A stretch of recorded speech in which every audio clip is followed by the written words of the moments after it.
नमस्कार बच्चों, मैं जया सिंह, सहायक अध्यापिका, केश कुमारी राजकीय बालिका इंटर कॉलेज सुल्तानपुर से। बच्चों, आज की इस कक्षा में मैं आप सभी का बहुत बहुत स्वागत करती हूँ।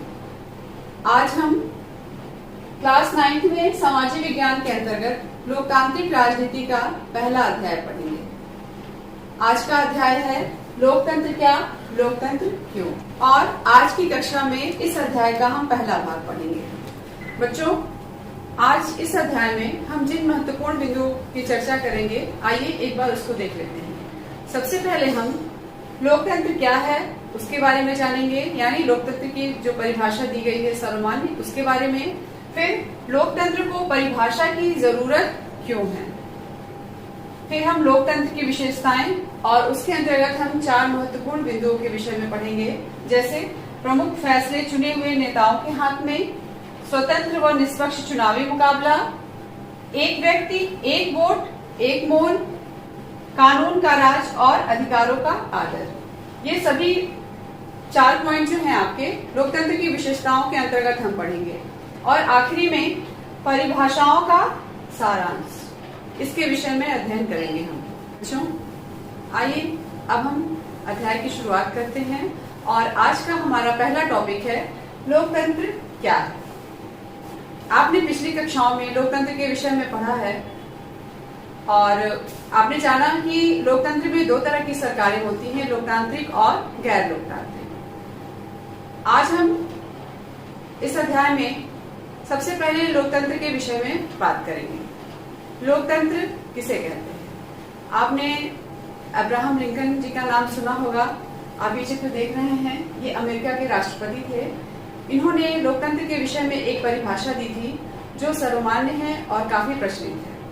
वो परिभाषा इस प्रकार है, देखिए, लोकतंत्र जनता के लिए, जनता की और जनता द्वारा चलाई जाने वाली शासन व्यवस्था है।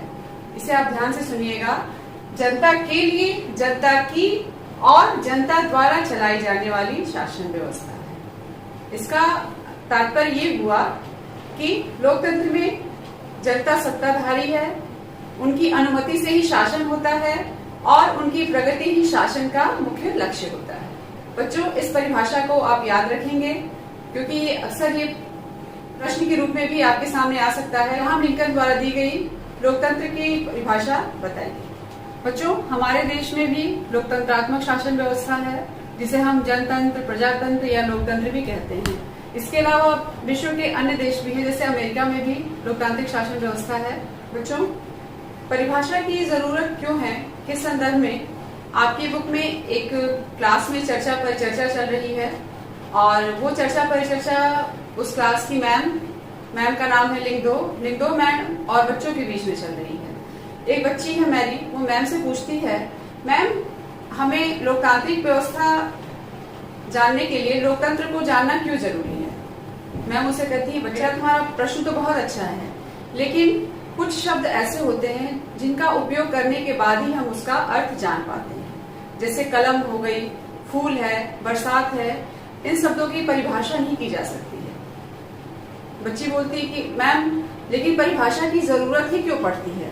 मैम उसे बताती हैं कि बच्चों, हमें परिभाषा की जरूरत तभी पड़ती है जब हमें उस निश्चित शब्द के उपयोग में परेशानी हो रही हो या उस शब्द की तुलना अन्य किसी और शब्द से करनी पड़ जाए। हमें बारिश की परिभाषा की जरूरत तभी पड़ती है जब हमें बादल फटने या बूंदाबांदी या सामान्य बारिश में अंतर करना हो। इसी तरह लोकतंत्र में भी ये बातें लागू होती हैं, इसलिए हमें परिभाषा की आवश्यकता पड़ती ही है। दूसरा छात्र दिव्यांग कहता है, मैम हमें परिभाषा की जरूरत ही क्यों पड़ती है, क्योंकि जब अब्राहम लिंकन द्वारा परिभाषा सर्वमान्य है तो फिर हमें अन्य परिभाषा या अन्य शब्दों या उसके अन्य अर्थों की जरूरत क्या है। अब्राहम लिंकन जी ने जो परिभाषा दी है, लोकतंत्र लोगों के लिए, लोगों की और लोगों द्वारा चलने वाली शासन व्यवस्था है और ये परिभाषा को सभी ने मान लिया है, तो फिर हमें और परिभाषा की जरूरत क्या है। मैम ने बोला, बिल्कुल सही कह रहे हो बेटा, लेकिन फिर भी कुछ शब्द ऐसे होते हैं जिनके उपयोग के बाद हमें उनके लिए एक निश्चित परिभाषा की आवश्यकता पड़ती ही है। मैं भी इस परिभाषा से सहमत हूँ, लेकिन हमें किसी भी चीज को इस आधार पर स्वीकार नहीं करना चाहिए कि वो बहुत फेमस है या किसी प्रसिद्ध व्यक्ति ने इसको कहा है। समय के अनुसार उसमें बदलाव जरूरी होता है। तभी एक छात्र योलांदा कहता है कि हमें परिभाषा तलाशने की जरूरत ही नहीं है, क्योंकि मैंने पढ़ा है कि डेमोक्रेसी शब्द यूनानी शब्द डेमोक्रेशिया से बना है।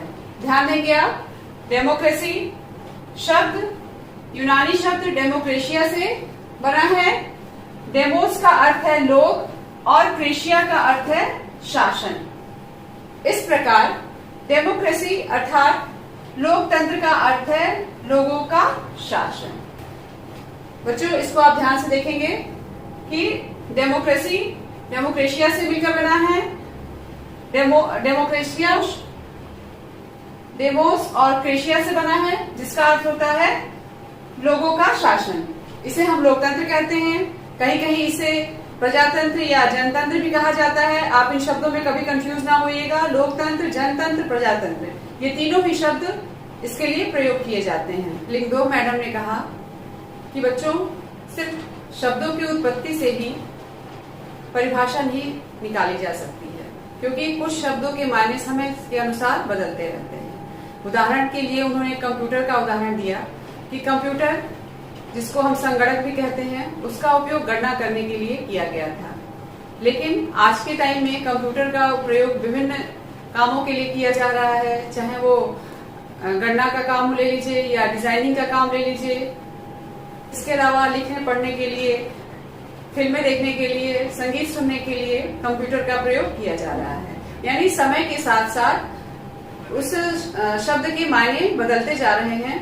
ऐसी स्थिति में सिर्फ शब्दों के मूल अर्थ को ही उपयोगी नहीं माना जा सकता है, क्योंकि समय के साथ साथ उनमें बदलाव होता रहता है। मैरी बोलती है, तब क्या मैम, इस शब्द पर शॉर्टकट सोचने का कोई उपाय नहीं है, यानी हमें इसके अर्थ पर ध्यान से गौर करना ही होगा। मैम बोलती है, बिल्कुल।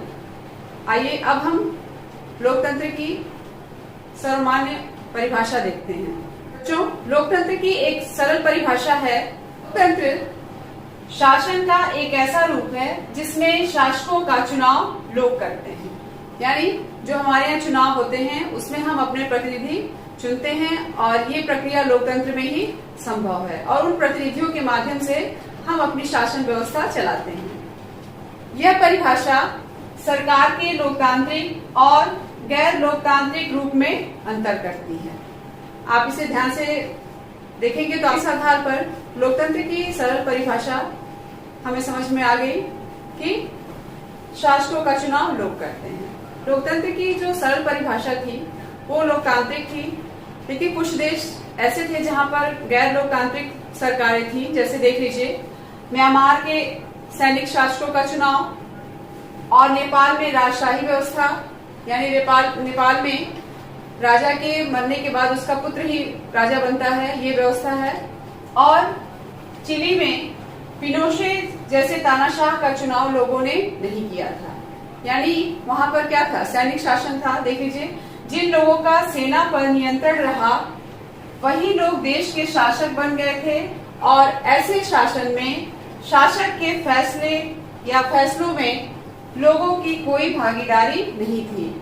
वहां पर जो भी सरकार थी, चाहे वो म्यांमार में हो, चाहे नेपाल हो, चाहे चिली में हो, नेपाल में राजशाही व्यवस्था है, इसको आप ध्यान में रखेंगे। वहां पर जो सैनिक तानाशाह थे उनकी शासन व्यवस्था चलती थी, जनता की मर्जी वहां पर नहीं ध्यान में रखी जाती थी। जो इसलिए हमें लोकतंत्र और जो दिखावटी लोकतंत्र सरकारें यानी गैर लोकतांत्रिक सरकारें हैं उनके बीच अंतर करना होगा। और अंतर हम कैसे कर पाएंगे?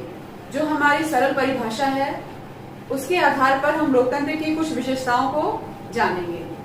हमने लोकतंत्र की सरल परिभाषा जानी कि लोकतंत्र शासन का वह रूप है जिसमें शासकों का चुनाव जनता करती है। लेकिन इस सरल परिभाषा पर भी कुछ सवाल खड़े होते हैं, जैसे शासक कौन होता है, किस चुनाव को हम लोकतांत्रिक चुनाव कहते हैं, कौन लोग शासकों का चुनाव करते हैं, और सरकार के किस रूप को लोकतांत्रिक कहते हैं।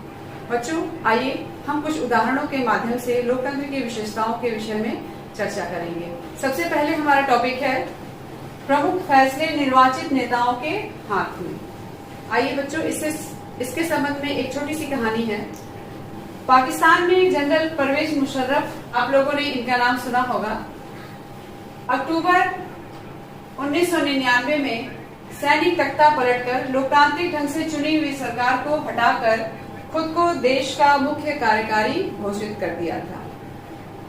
पाकिस्तान की स्थिति है। और उसके अलावा उन्होंने क्या किया, 2002 में जनमत संग्रह मतलब लोगों से वोटिंग कराकर द्वारा राष्ट्रपति के रूप में अपना कार्यकाल 5 वर्ष के लिए बढ़वा लिया। इस जनमत संग्रह के विरोध में पाकिस्तानी मीडिया, मानवाधिकार संगठनों और लोकतंत्र के लिए काम करने वाले लोगों ने परवेज मुशर्रफ पे आरोप लगाया कि इस जनमत संग्रह में धोखाधड़ी की गई है, यानी गड़बड़ी की गई है और एक तरीके से सोच समझकर अपना कार्यकाल जो है 5 वर्ष के लिए राष्ट्रपति परवेज मुशर्रफ ने बढ़वा लिया है।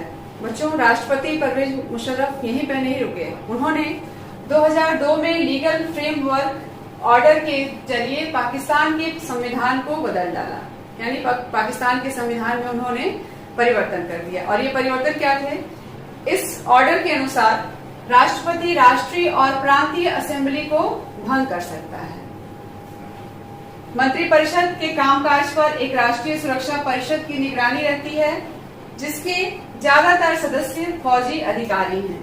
यानी परवेज मुशर्रफ ने पूरी तरीके से पाकिस्तान के संविधान को बदलकर सत्ता जो है अपने हाथों में ले ली थी।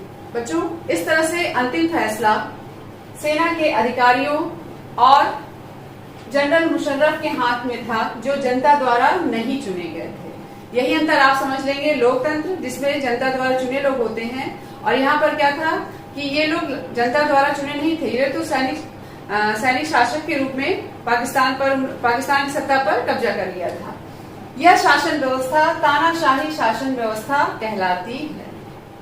तानाशाही शासन व्यवस्था आप समझ जाएंगे, जहां पर औपचारिक रूप से चुनी हुई संसद और सरकार तो होती है, पर असली सत्ता उन लोगों के हाथों में होती है जिन्हें जनता नहीं चुनती है।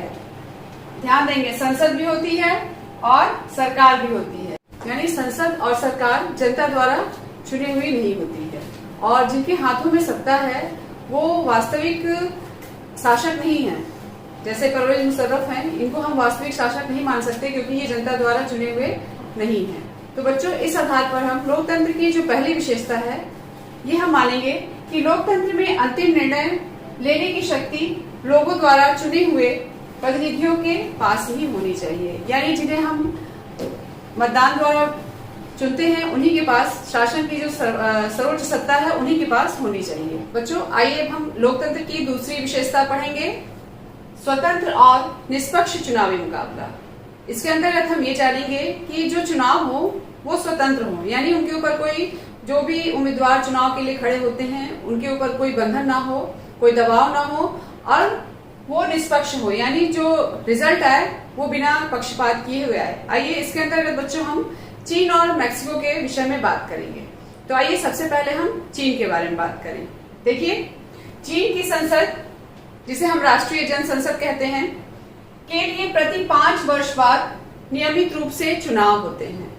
जैसे भारत में भी लोकतंत्र है और भारत में भी हर 5 वर्ष के बाद चुनाव होते हैं, वैसे ही चीन में भी बच्चों हर 5 वर्ष बाद चुनाव होते हैं। फिर देखिए, संसद को देश का राष्ट्रपति नियुक्त करने का अधिकार है और इसमें पूरे चीन से करीब 3000 सदस्य चुनकर आते हैं। यानी जो संसद की संख्या है वो लगभग 3000 है। फिर देखिए, चुनाव लड़ने से पहले सभी उम्मीदवारों को चीनी कम्युनिस्ट पार्टी से मंजूरी लेनी होती है। बच्चों, यहाँ पर एक कंडीशन है कि जो भी चीन में उम्मीदवार होगा उसे चीनी कम्युनिस्ट पार्टी से परमिशन लेनी पड़ेगी, यानी उसकी मंजूरी लेनी पड़ेगी। और आप ये ध्यान रखेंगे कि चीन में एकमात्र पार्टी जिसे चीनी कम्युनिस्ट पार्टी के नाम से जानते हैं। फिर देखिए, सरकार सदा कम्युनिस्ट पार्टी की ही बनती है, यानी चीन में जब चुनाव होते हैं तो जो सरकार बनती है वो हमेशा कम्युनिस्ट पार्टी की ही बनती है। ऐसा क्यों? कि बच्चों, वहां पर कम्युनिस्ट पार्टी एकमात्र पार्टी है। कभी कभी ऐसा भी होता है कि कुछ सदस्यों का चुनाव सेना भी करती है। वर्ष 2002 और 2003 में जो चुनाव हुए थे उसमें कम्युनिस्ट पार्टी के साथ साथ छोटी छोटी पार्टियों ने भी चुनाव में भाग लिया था, लेकिन जब सरकार बनी थी तो चीनी कम्युनिस्ट पार्टी ही सत्ता में लौट कर आई थी। अब हम बात करेंगे मैक्सिको की। बच्चों देखिए, मैक्सिको में 1930 के बाद, यानी जब मैक्सिको को आजादी मिल गई थी, उसके बाद से जब वहां पे चुनाव होने शुरू हुए, देखिए हर 6 वर्ष बाद राष्ट्रपति चुनने के लिए चुनाव कराए जाते हैं। यहाँ पर आप पॉइंट नोटिस करेंगे कि जहां पर भी लोकतंत्र है वहां 5 वर्ष बाद चुनाव होते हैं, लेकिन मैक्सिको में क्या है अंतर? मैक्सिको में हर 6 वर्ष बाद। और देखिए, लेकिन 2000 तक हर चुनाव में PRI, वहां की एक पार्टी है ये, जिसका फुल फॉर्म है इंस्टीट्यूशनल रिवोल्यूशनरी पार्टी, नाम की एक पार्टी को ही जीत मिलती थी। यहां पर भी क्या कहानी थी कि एकमात्र पार्टी जो थी PRI, उसी को जीत मिलती थी। यहाँ पर विपक्षी दल चुनाव में हिस्सा लेते थे, पर कभी भी उन्हें जीत हासिल नहीं होती थी। ऐसा क्यों होता था? आइए हम उसकी चर्चा करें। चुनाव में जीत हासिल करने के लिए PRI जो थी वो तरह तरह के हथकंडे अपनाती थी और इसके लिए बहुत ज्यादा कुख्यात भी थी। होता क्या था कि जो भी सरकारी कर्मचारी होते थे उनके लिए अनिवार्य था कि वो PRI की बैठकों में जरूर भाग लें। इसके अलावा जो सरकारी अध्यापक थे या जो सरकारी स्कूल थे, वहां के अध्यापकों को ये निर्देश था कि वो छात्राओं के या छात्रों के अभिभावकों से मिलकर और उन्हें PRI को ही वोट देने के लिए प्रेरित करें। वहां पर मीडिया भी थी, लेकिन जब मीडिया आलोचना करती थी तो उसको पूरी तरीके से नजरअंदाज कर दिया जाता था। कभी कभी तो ऐसा भी होता था कि अंतिम समय में वोटिंग बूथ ही बदल दिए जाते थे, और जब वोटिंग बूथ बदल दिए जाएंगे तो बहुत से लोग जो वोट देना चाहते थे, अगर वोटिंग बूथ दूर हो गया तो वो वोट नहीं दे पाते थे। तो इससे भी क्या होता था, लोगों को नुकसान होता था, और ये इसका फायदा PRI लेती थी। PRI अपने उम्मीदवारों पर बहुत ज्यादा पैसा भी खर्च करती थी। एक तरह से ये कहा जा सकता है कि PRI का पूरे मैक्सिको पर एक पूरा नियंत्रण था या वो हावी थी। इस तरह से चीन और मैक्सिको की कहानी को जाना कि वहां पर किस तरह से चुनाव कराए जाते थे। चीन के चुनाव में लोगों के सामने कोई वास्तविक और गंभीर विकल्प नहीं होता।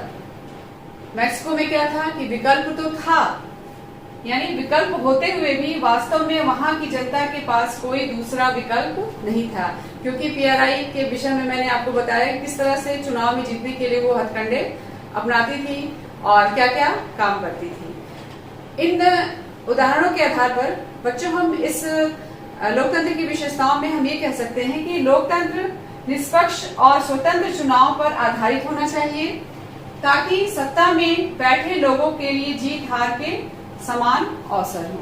और ये हमारी लोकतंत्र की दूसरी विशेषता है। लोकतंत्र की विशेषताओं में तीसरा टॉपिक है हमारा एक व्यक्ति एक वोट एक वोट, यानी हर व्यक्ति के वोट का समान महत्व होना चाहिए। भारत में भी हर जो भी व्यक्ति 18 वर्ष का हो जाता है, चाहे वो स्त्री हो या पुरुष, उसको वोट का अधिकार प्राप्त है। सभी लोकतांत्रिक देशों में ये व्यवस्था है, भारत हो अमेरिका हो, सब में व्यवस्था है। लेकिन कुछ देश ऐसे हैं जहां पर ये कहानी थोड़ी अलग है। आइए उनके बारे में हम जानेंगे। सबसे पहले हम सऊदी अरब के विषय में जानेंगे। 2015 तक सऊदी अरब में औरतों को वोट देने का अधिकार नहीं था, यानी वहां की महिलाओं को वोट का अधिकार नहीं था। जबकि भारत में आप पाएंगे कि हर 18 वर्ष की स्त्री चाहे पुरुष हो, वोट का अधिकार दिया गया है। दूसरा देश है एस्टोनिया। यहाँ पर क्या था कि रूसी अल्पसंख्यकों को मतदान का अधिकार बहुत मुश्किल से मिला है। एस्टोनिया में नागरिकता के नियम ऐसे बनाए गए थे कि वहाँ के जो रूसी अल्पसंख्यक थे उनको मतदान का अधिकार प्राप्त करने के लिए बहुत संघर्ष या बहुत प्रयास करना पड़ता है। फिर हम बात करेंगे फिजी की। फिजी भी एक देश है बच्चों। फिजी में क्या होता था कि फिजी की चुनाव प्रणाली में वहाँ के मूल वासियों के वोट का महत्व भारतीय मूल के फिजी नागरिकों के वोट से ज्यादा है। यानी जो फिजी के मूल निवासी हैं उनके वोट जो भारतीय वहां पर जाकर बस गए थे उनके वोट से ज्यादा है। लोकतंत्र राजनीतिक समानता के बुनियादी सिद्धांत पर आधारित है।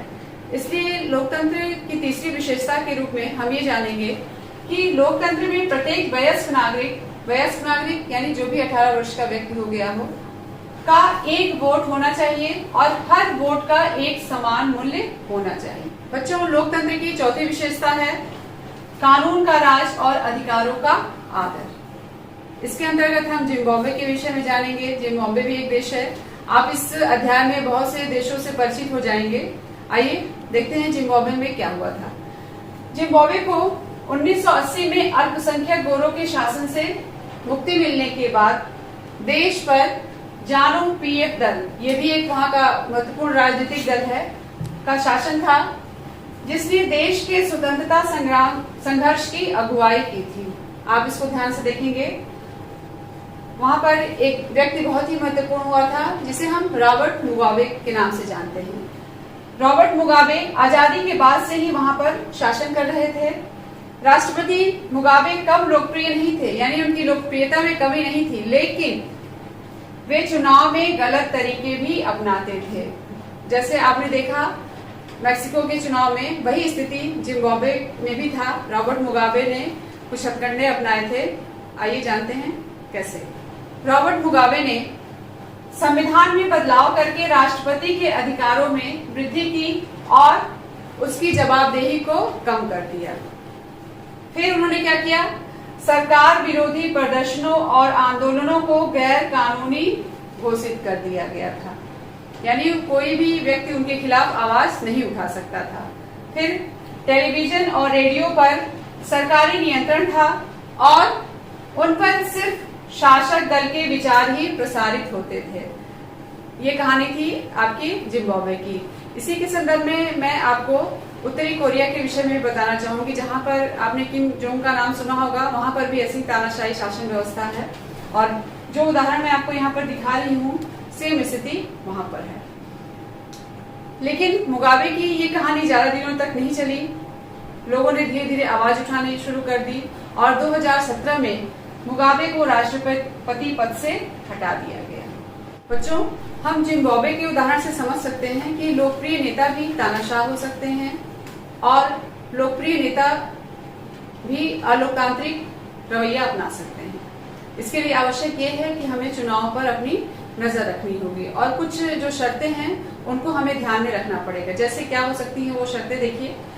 सरकार नागरिकों के बुनियादी अधिकारों, जो हमारे मूल अधिकार हैं, नैसर्गिक अधिकार हैं, का आदर करे, उनको सोचने, अपनी राय बनाने और सार्वजनिक रूप से अपने विचार व्यक्त करने की, संगठन बनाने की, विरोध करने और अन्य राजनीतिक गतिविधियां करने की स्वतंत्रता होनी चाहिए।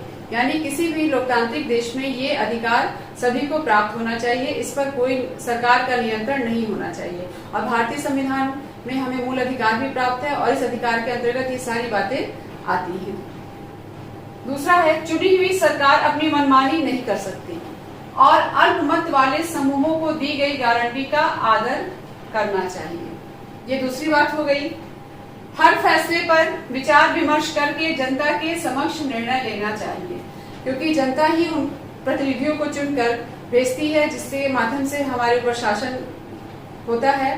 तो हर फैसले पर जनता की सहमति लेनी भी आवश्यक होती है। इस आधार पर हम लोकतंत्र की चौथी विशेषता समझ गए हैं कि एक लोकतांत्रिक सरकार संवैधानिक कानूनों और नागरिक अधिकारों द्वारा खिंची लक्ष्मण रेखाओं के भीतर ही काम करती है।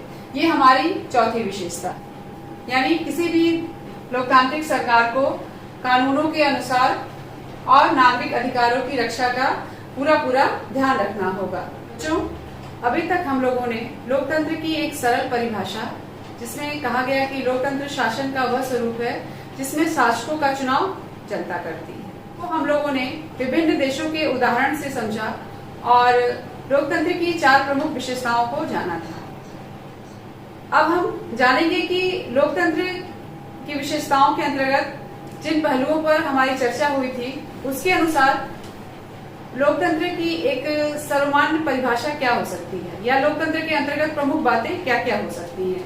देखिए, पहला है, लोगों द्वारा चुने गए शासक ही सारे प्रमुख फैसले करते हैं, यानी जिन लोगों को हम या जिन प्रतिनिधियों को हम चुनते हैं वो शासन के सारे फैसले करते हैं। दूसरा है, चुनाव लोगों के लिए निष्पक्ष अवसर और विकल्प उपलब्ध कराता है, यानी बिना पक्षपात के, चाहे वो कोई भी व्यक्ति हो, अगर उसको चुनाव लड़ने का मन है तो वो आराम से चुनाव लड़ सकता है, उसके ऊपर कोई दबाव नहीं डाला जा सकता है।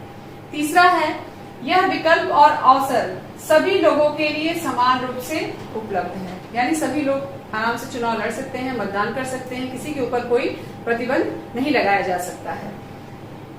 चौथा टॉपिक है, चुनाव से बनी सरकार संविधान द्वारा तय बुनियादी कानूनों और नागरिक अधिकारों के दायरे को मानते हुए काम करती है। बच्चों, किसी भी देश में शासन व्यवस्था चलाने के लिए एक संविधान बना होता है और जो भी सरकार चुनी जाती है उस सरकार को संविधान के नियमों और आदर्शों का पालन करना होता है और उसी नियमों और आदर्शों के आधार पर ही वह उस देश में शासन व्यवस्था चला सकती है। तो इस तरह से आज इस अध्याय का पहला भाग समाप्त होता है और मैं उम्मीद करती हूँ कि आपको लोकतंत्र क्या है समझ में आ गया होगा और आप ध्यान रखेंगे कि भारत जैसे लोकतांत्रिक देश में संविधान के नियमों के अनुसार ही शासन व्यवस्था चलती है और उसका पालन भी किया जाता है। आइए अध्याय के भाग 1 के अंत में मैं आपको कुछ प्रश्न दे रही हूँ जिन्हें आप अपने नोटबुक में करेंगे। देखिए, पहला प्रश्न है, लोकतंत्र को परिभाषित कीजिए। आप इसमें लोकतंत्र की परिभाषा लिखेंगे और उसके अर्थ को स्पष्ट करेंगे। दूसरा प्रश्न है, लोकतंत्र की एक महत्वपूर्ण विशेषताएं बताइए। मैंने आपको 4 विशेषताएं बताई हैं, आप उसमें से कोई एक विशेषता लिखेंगे। तीसरा प्रश्न है, ऐसे देश का नाम बताइए जहां बहुदलीय चुनाव होते हैं। बच्चों, भारत ऐसा देश है जहां पर कई राजनीतिक दल हैं, तो आप इसके उत्तर में अपने देश का ही नाम लिखेंगे। बच्चों, चौथा प्रश्न है आपका, चीन की संसद को क्या कहते हैं? यहाँ सरकार हमेशा किस पार्टी की बनती है? बच्चों, चीन की संसद को राष्ट्रीय जन संसद कहते हैं और मैंने आपको बताया यहाँ पर कम्युनिस्ट पार्टी की सरकार हमेशा बनती आई है। पांचवा प्रश्न है, ऐसे 2 देशों का नाम लिखिए जहाँ एक व्यक्ति, एक मत और एक मूल्य का सिद्धांत लागू है। आप इसके उत्तर में भारत और अमेरिका का उदाहरण दे सकते हैं। बच्चों, आप इन सभी प्रश्नों को ध्यान से अपने नोटबुक में लिखेंगे और अपने अध्ययन को सुचारू रूप से करते रहेंगे। धन्यवाद।